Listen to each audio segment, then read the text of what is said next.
All right, so Nick, you are our COO here at Fun and Game Games. You do a lot of things, have a lot of responsibilities. Yes. But right around this time, every year, you start doing something pretty cool. We do. And Yeah. pretty important. So why don't you tell us a little bit about Essen and about the service that we provide around the convention? We get ready to go to Essen, and it's a big thing for us. We go all the way to Germany. We spend a long time every year talking with publishers, getting information from them, finding out all the new games. The number one release for new games is still at Essen. There's a lot of releases that come out the rest of the year. Gen Con's a pretty big deal, and Origins, and now the PAX conventions. But in terms of globally, the number of games and the sort of important games, Essen is still really it. And so we have, for a very long time, gone to Essen ourselves and get the latest games that come out there and fly them back to the United States, get them here in our warehouse, and ship them out so that we can sort of provide those as quick as possible. And there's lots of reasons for that. Number one, people just want the new games when they can get them. Right. As soon as they can get them. As soon as they can get them. Whether or not they're going to come out in the United States. Some stuff, because of the way publishing works, won't show up for months, possibly.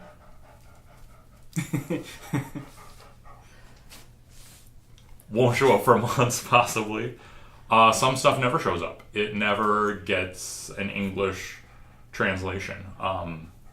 That used to happen more often in the quote-unquote old days, when there was less of a mature publishing market in the United States. But there's still plenty of times that happens, especially as Essen grows and it becomes more international.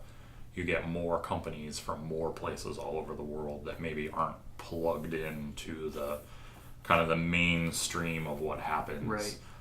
Or they're from a country where the hobby game market there is still developing.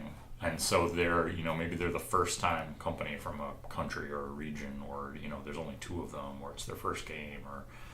So anyway, we go there to sort of track these things down and find them and bring them back so that they get access here in the U.S. Because we recognize that not everybody can just pick up and go to Essen every year, buy a plane ticket, fly 6,000 miles, take a week, 10 days off of vacation, spend a bunch of money on games, package them up in your luggage. Hopefully you don't go overweight, so they charge you, 200 euros for an overweight bag, and that whole situation. We take care of that. One of the things that I was explaining to people is a lot of these publishers are one or maybe two person operations, right? Like this is not their day job. This is not a giant company that operates, that they all come into, not like here where we all come to work every day in the office and we work on stuff. Like they do it. It's almost a hobby. It's a hobby. They do it for the love of it. They do it in the weekends. They do it in the afternoons. They do it after work.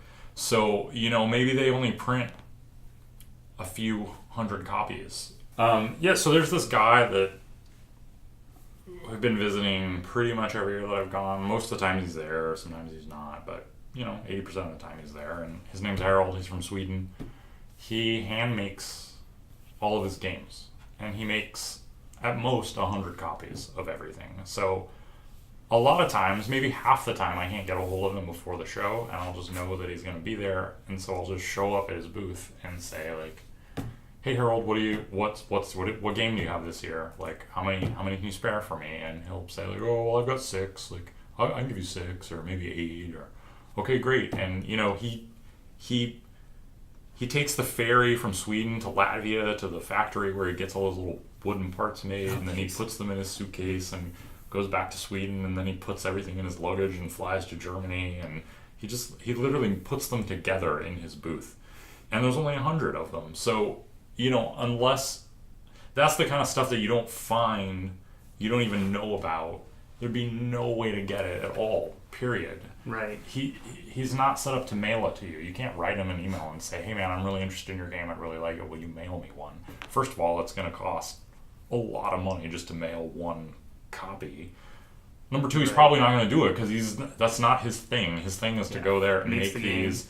Yeah, and then he's done. So being there and being able to get those numbers, even if it's just 6, even if it's only 6 games, is sort of the important part of being on the ground and being there and having these relationships with these guys and knowing the real small time publishers kind of year after year after year. Because you can't just walk up and say, Right. like, I'm back, hey, it's me again, remember? Like, oh yeah, hey, what's up? And just do it that way. So the SMU service isn't just getting games from there to here. It's also getting games that you would otherwise just never see. Exactly. There's stuff, I mean, I see stuff, it's my job to spend a lot of time here prior to Essen looking at stuff and figuring it out. Do we want it, yes or no? If yes, how much, all this sort of stuff. Every year I see stuff that I had no clue about. Like, it's just, there's so much stuff, and so much of the information is not released until literally right before the show starts, that I see stuff that I've never heard about, and it's just like, literally, what is it? Okay, and then you have to sort of stand there and think about, like, okay, is this something we should get, and how does this, and it's just, Right. it's just, that's just the way the show operates. That's just the way the industry operates. It's the way that show operates.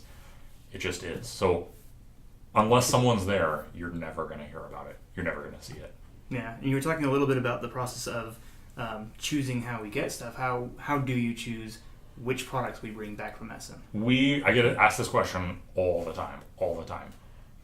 And we use the data that our customers give us. So when we put something up for pre-order, we like it when it gets pre-ordered because that tells us, maybe I have a hunch about something, right? Like, there's Right. some stuff that's kind of easy. You can, oh yeah, that'll do well. There's a lot of stuff that I'm like, I don't know. But the data that we get from customers helps us then inform our buying opinions. So if we put something up and we start getting a ton of pre-orders, that thing moves to the top of our list. We better really concentrate on this, and we better really put in all our effort to get this and get as many as we can and make sure that the pricing is as best as we can possibly get it. Right. There's a lot of early times when we put up a SKU for a new game and we don't necessarily have the pricing information for it yet. There's a little button that says notify me on the product page if you're logged into your Funnigan account. You can click that, and that means notify me when this comes into stock. We use that as another indicator. Okay, so maybe the price isn't up, and so maybe, I use a crazy example. Maybe if the thing is $200, they don't really want to buy it, but it's enough of an indicator. They're interested at some level, so Right. so pay attention to that, and then we can use that, the notify me sort of number there, and the number of pre-orders, and figure that out. Conversely, what that means is if we have something up for pre-order and we get no pre-orders, we're probably not going to get it. There's so much stuff at Essen, it's physically not possible for us to go out and buy all of it Right. and bring back everything. So we have to choose. We have to self-select. We do our best guesses, and we use that customer data. Yeah. If that customer data is 0, if nobody shows any interest, we skip it. Every year when I come back, somebody will come up to me personally, whether it's at BGG Con, or I will see them at Essen later, or on my way home. I've run into people in the airport before, or they personally know me and they'll send me an email and they'll say, why didn't you get this? And I always tell them, nobody pre-ordered. Nobody wanted it. We had no indication prior and while we were there that people were interested in this thing. So Right. we skipped it. So it's really not a scam. Right.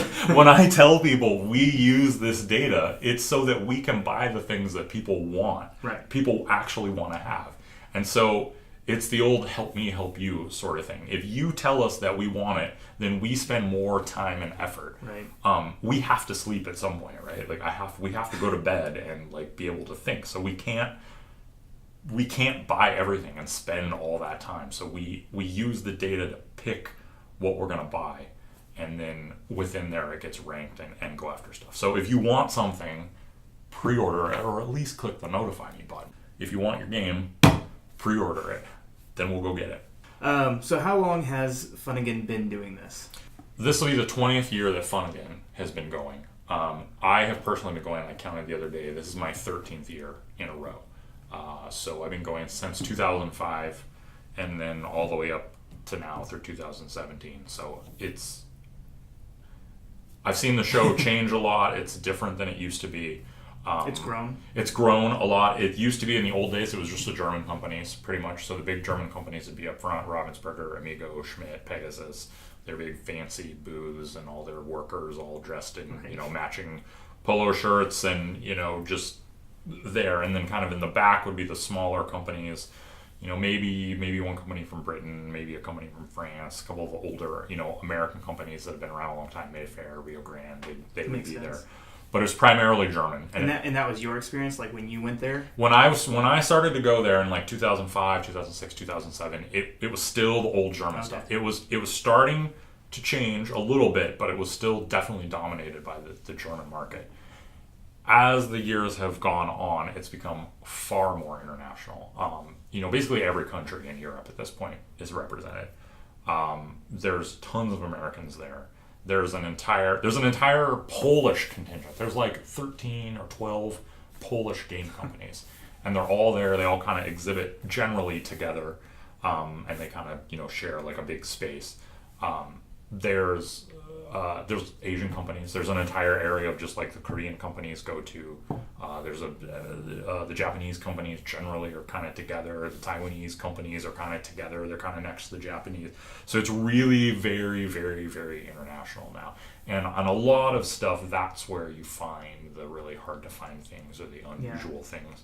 Is again with these smaller companies where they're not plugged in to the mainstream of how the hobby games market work. Maybe it's their first time coming or their second time or whatever. Right. So can't really get it internationally distributed. Yeah, they're not there yet, and so they are happy to work with us because they want to get their games shown to more people. Being in the American market is great. Everybody wants to be in the American market. They want to get their games in front of American game players. So they're happy to work with us, just as happy as we are to get the games. Last year there was a company from Colombia. The South America, I think, is the next continent that's going to come in. There's a lot of people in Brazil. There's a lot of gamers in Brazil. I would expect the Brazilians to be there kind of in force in the next couple of years, and then some, say, Colombian companies, maybe Argentinian companies, and they can kind of be the next forefront, the next big growing, market. And it'll be interesting to see what they do in terms of what games they produce and what those companies will bring to the table that everybody else isn't. And kind of going back to what you were saying before about what you do prior to Essen, is you're talking to these companies already, trying to get information on the games that they're going to have there, so that we can put it up on our Essen page. Right, exactly. We kind of try and hunt them down, and maybe some company, we don't hear about them for this year's show, but we'll talk to them, and so then next year when they come back, oh hey, remember we talked last year? Oh yeah, great, and then you sort of start that relationship. There's stuff every year that I don't see until I get there, and it's sort of my job to kind of know all this stuff. And there's things that you're like, where did this come from? Like it came out of the blue. So kind of hard to talk to people when you don't know that they're right, there. exactly. And so then you just kind of do your best to kind of introduce them, and give them your business card and talk about who you are and what they do and this and that, and then say, so you can kind of come back next year and talk about like, what do you have new for this year? Let's work on this. I think this year Essen starts October 26th. That's correct. And we have a lot of games already listed on our Essen page. We do. We have lots, and those will grow every day. Both new games that go up and then games that get their pricing. As we get publisher information, we will put those prices up. The one thing I will mention is that your prices, if you pre-order, are locked in. So if you order at a certain price, it's $60 or whatever.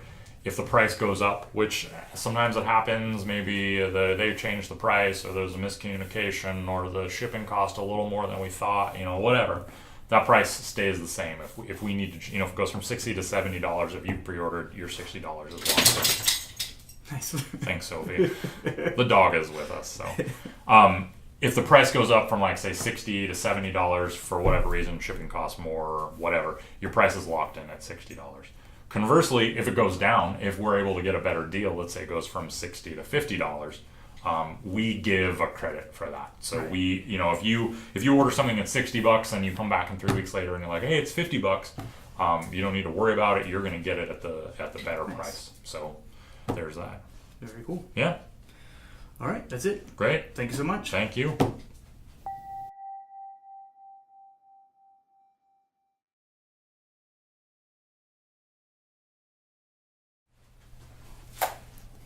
Nobody's paid attention to me in over 20 minutes.